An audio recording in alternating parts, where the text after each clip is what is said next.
So in our fourth video on runner's maintenance care, we're going to cover a number of different structures in the lower extremity from the hips on down. We're going to start out with the quadriceps here. Okay, I'm going to get you to bring your leg down the side here. Doing okay today? Oh yeah. Good. Okay, I'm going to get you to bring your leg in, right back. Good. And back. And again. So quadriceps are really, really important as a control mechanism. There we go.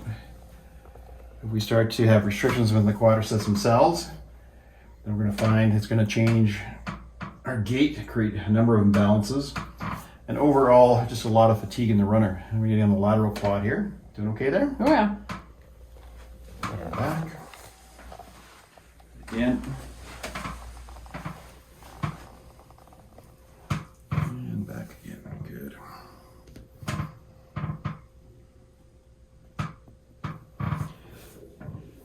And again.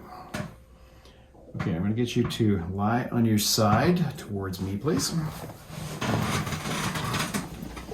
Bring this up here. This out. And here. Now straighten that leg out.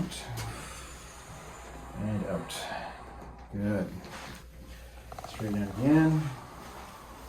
Okay, a little internal rotation. I'm actually going to get down closer to the knee here where the VMO is there too. Okay, right there. That's a really easy way to access the VMO.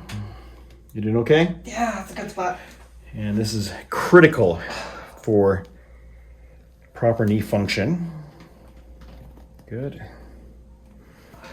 And again.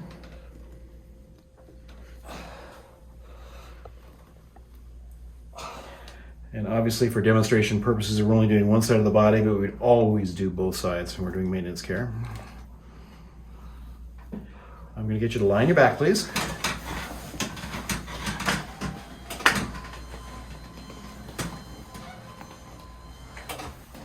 Now, we're going to move on towards the hamstrings. So, doing okay? Yes. So, semitendinosus, semimembranosus, lateral part, biceps femoris, all very important. Now, think of the hamstrings as the swing decelerators. These are critical. Basically, the hamstrings serve as the brakes for the legs during the terminal swing phase. They also act to make sure there's a smooth transition for the foot and ankle.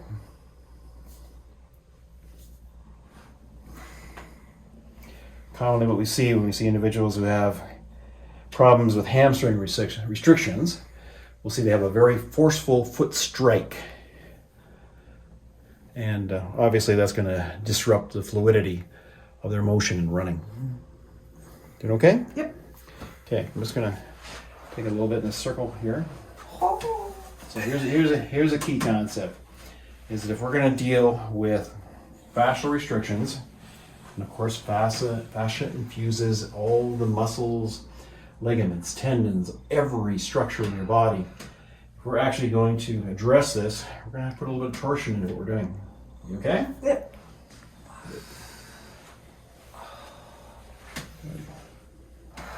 Now, let's move on to the front of the leg here.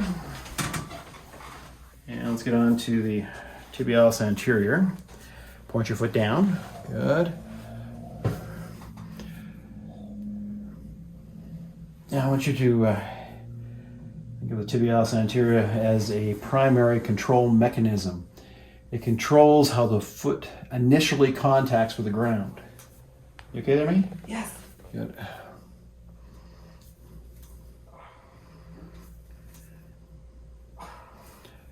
Now, if we have some kind of a dysfunction in the tibialis anterior, obviously it's better to deal with this before you start to develop shin splints or even worse, stress fractures. Doing okay? Yeah. Now we're on the peroneals on the side as I'm bringing that up. Okay. Now while we're here, I'm just going to get on in the chair over here. and take a look at the feet. Well, the foot because we're doing a demonstration. But what we do is we get over here and we just kind of work our way around and we kind of palpate and feel areas that were restricted. Like, okay, so we got a little bit right there. Okay, and Mickey has gone silent. She's holding her mouth. I wonder why. Oh. Okay, yeah. Could also get on to the adductor hallucis here. Patients come in, let's say they had bunions. We could free up different restrictions around the foot. Cuboid syndrome on the side here. Take a look at that. Plantar fasciitis. All common things that we could help to address even before the development of these syndromes. Really important. Check out mobility. Building the ankle. Check out the ankle joint, subtalar joint. Make sure the cuboid's moving, navicular. Take a look around the metatarsals, toes. Make sure they're all moving here. Good.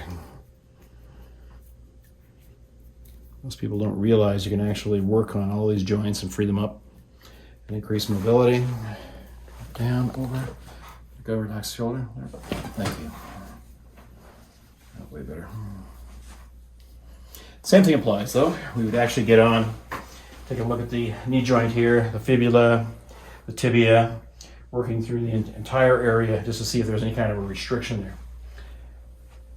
Okay, I'm going to get you to turn over face down, please. So now let's consider the calf muscles, but not just the calf muscles, because these are critical in terms of push-off, but the muscles deep to that, so the tibialis posterior, the flexor hallucis longus, the flexor digitorum longus. These are all critical structures for a runner. Mickey, are you doing okay there? Yeah. That may change. All right. So, what I find is critical to working on the calf muscles is actually getting a bit of torsion in there. Don't just go in straight lines and bringing the foot down. Yes, this will help to a certain degree, but you're not going to get rid of the restriction. Doing okay? Mm-hmm.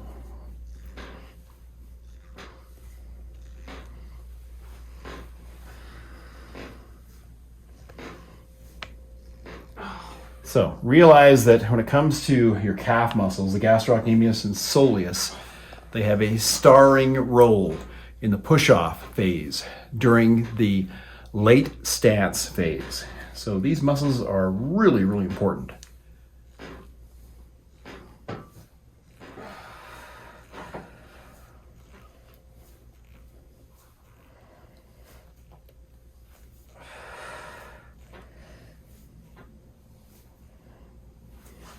Okay, just come on up for a sec there. So, this is the fourth video on this series in terms of runners, maintenance for a runner. And it's amazing how this can actually change the performance of a runner, but also prevent injuries. A lot of times we'll see restrictions in an area and the person will say, you know, I really don't have time to work on this stuff right now. And sure enough, a few weeks later they're coming back and they've got shin splints, they have a knee problem or some hip problem or back problem. When we find a restriction in an area, it's always best to deal with it right away. And of course, we're going to provide you with functional exercises and give you a path generally so you can actually get over this stuff. This is really, really powerful work. It works so well that, you know, we have people coming during the running season just to have this work done on a bi-weekly basis, especially when race season kicks in. You start putting in the miles, you start doing half marathons, marathons. You get a lot of repetitive motion, and you can deal with problems long before they're ever created.